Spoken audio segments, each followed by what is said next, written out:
నెల్లూరు తల్పగిరి రంగనాథ స్వామి దేవస్థాన భూములు Nellore rural south ఆములూరులో ఓ చోట 8.81 ఎకరాలు, మరో చోట 4.77 ఎకరాల భూములు ఉన్నాయి. ఈ భూములను సౌత్ ఆములూరు గ్రామానికి చెందిన ఇద్దరు వ్యక్తులకు కౌలుకు ఇచ్చారు. ఇంతవరకు బాగానే ఉంది. కానీ ఈ భూములకు పైభాగాన ఉన్న కాలనీకి వెళ్లేందుకు ఈజీగా ఉంటుందని ఏకంగా దేవుడి భూములను ఆక్రమించి ఎవరినీ అడగకుండా ఎలాంటి సమాచారం లేకుండా దారి మార్గాన్ని ఇష్టారాజ్యంగా ఏర్పాటు చేశారు. ఈ విషయం తెలుసుకున్న నెల్లూరు శ్రీ తల్పగిరి రంగనాథ స్వామి దేవస్థాన చైర్మన్ ఇలపాక శివకుమారాచారి హుటాహుటిన సౌత్ ఆములూరులోని దేవస్థాన భూముల వద్దకు వెళ్లి అక్రమ అడ్డదారి నిర్మాణాన్ని అడ్డుకున్నారు. ఇలా దేవుడి భూముల్లో ఇష్టానుసారం ఎవరికీ చెప్పకుండా ఎలాంటి నిర్మాణాలు, దారులు ఏర్పాటు చేయకూడదంటూ ఖండించారు. అనంతరం ఆలయ చైర్మన్ శివకుమారాచారి మాట్లాడుతూ దేవస్థాన భూముల్లో చేపట్టిన అక్రమ అడ్డదారిపై జిల్లా కలెక్టర్కు, దేవస్థాన ఉన్నతాధికారులకు ఫిర్యాదు చేయనున్నట్లు తెలిపారు. ఆయన వెంట ఆలయ ఈవో డబ్బుగుంట వెంకటేశ్వర్లు,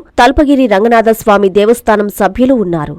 దేవస్థానం సంబంధించిన ఈ సౌత్ ఆములూరులో మనకి 8 ఎకరాల 81 సెంటు సంబంధించిన భూమి, అదేవిధంగా 4 ఎకరాల 77 సెంటు సంబంధించిన భూమి, మన దేవస్థానం సంబంధించిన భూములు ఇక్కడ ఉన్నాయి. దానికి సంబంధించి కౌలుకి సంబంధించిన మేము దాంట్లో 4 ఎకరాల 77 సంబంధించిన గోశాల సంబంధించిన ఒక పాంచజన్యం అతను కౌలు తీసుకొని దాన్ని చేస్తున్నాడు. అదే విధంగా 8 ఎకరాల 81 సెంటు సంబంధించిన కూడా కలవకల్లు సుధాకర్ అనే అతను కౌలు తీసుకొని దీన్ని అతను రన్ చేసుకుంటా ఉన్నాడు. పాటట పెట్టడం జరిగింది. అదే విధంగా అతను తీసుకుంటున్నాడు.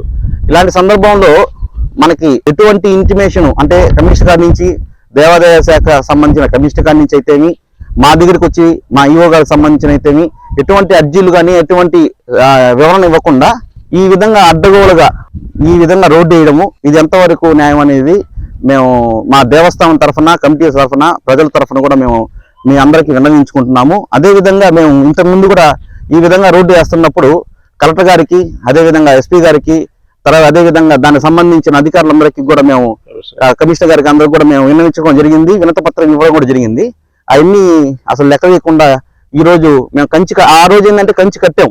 ఆ కంచి కట్టినా కూడా ఈ రోజు ఏ ఉత్తర్వులు వచ్చినాయో ఏమో మాకు తెలియదు. కానీ ఈ ఇష్ట ప్రకారంగా వాళ్ళు అడ్డగోలుగా రోడ్డు వేయడం మటుకు ఇది సబబు కాదు. ఈ దేవస్థానం సంబంధించిన భూమి, దీంట్లో ఎటువంటి అధికారం లేకుండా మీరు చేయడం అనేది సరైన చర్య కాదు.